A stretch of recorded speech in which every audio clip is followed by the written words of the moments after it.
If you are ever confused between the four MacBook Air models, from the M1 to the M4, you are definitely not alone.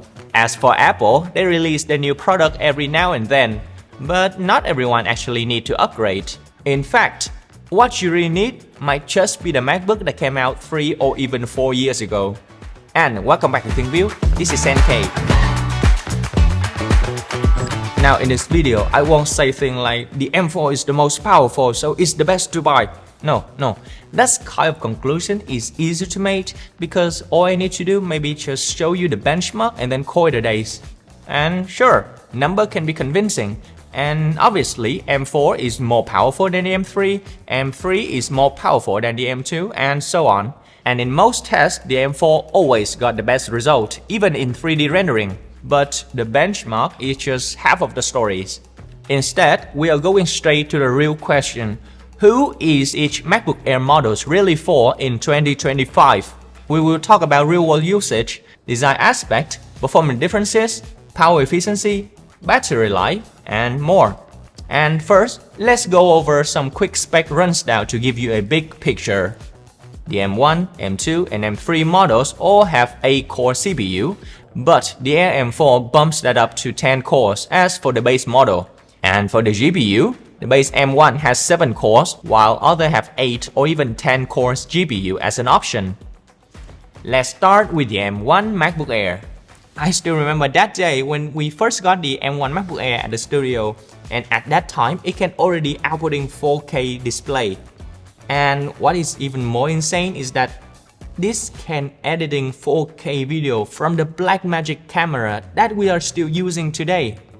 And on top of that, it's all happening on the 8GB of RAM version. Did you remember at that time? All the internet was flooded with the efficiency as well as the performance in such a small chassis. But time flies, and doing the same thing on this MacBook Air is kinda a bit laggy. I'm not sure whether there is any shady business behind the scene that Apple do with the new macOS or not, because we are on the Sequoia right now. Now, this 8GB of RAM version is not for those multitaskers at this time of the video, because you will encounter some freezing and lag when you open multiple tabs. But I believe that if you are a teacher or a student whose work is just about presentation, this will serve you well. And most importantly, the price is also lower than the newer models. And for the design, the Air M1 still have excellent build quality. It's held up well over the time. Now moving on to the MacBook Air M2, especially with the 16GB of RAM version. I think that this is the best version for everyone, as it had the design completely changed for the M1. The bezels are thinner, the edges are rounded, and overall it looks cleaner. And it's even thinner than the M1. Even now, you won't find any Windows laptop this thin in the $700 price range. It has no fan at all, and it's used an aluminum frame to keep the device solid despite its thinness. And you know what?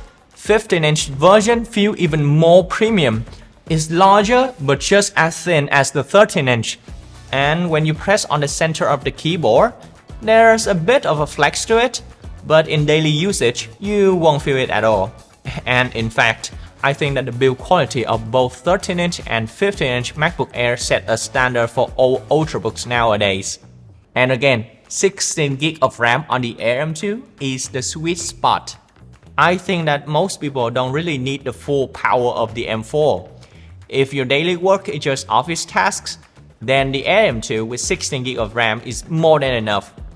It is currently priced at $700, then this is the multitasking champ. Well, yes, the chip would use more power as it would eat up to 20 watts in comparison to the MacBook Air just 15 watts. But thanks to the design change, it can handle that power much better. So heat would haven't been a problem if you do just basic tasks on this thing. And for heavier workload, let's move on to the Air M3 and Air M4. The Air M3 with 16GB of RAM is about $900, but I think that is the least worth buying right now. Yes, it's built on a newer 3nm process which gives it a better performance at the same power level. And yes, it also supports up to 2 external monitors, while the M1 and M2 only support for one external monitor. But apart from that, the M3 is very similar to the Air M2, which means not much has changed. And yet, the price gap is about $200. Honestly, not worth it at all. And if you want a real performance jump, I would say that you go straight for the Air M4. Now, the Air M4 brings a big leap in single-core performance. Compared to the M2, it's up to 40% faster than both single-core and multi-core tasks.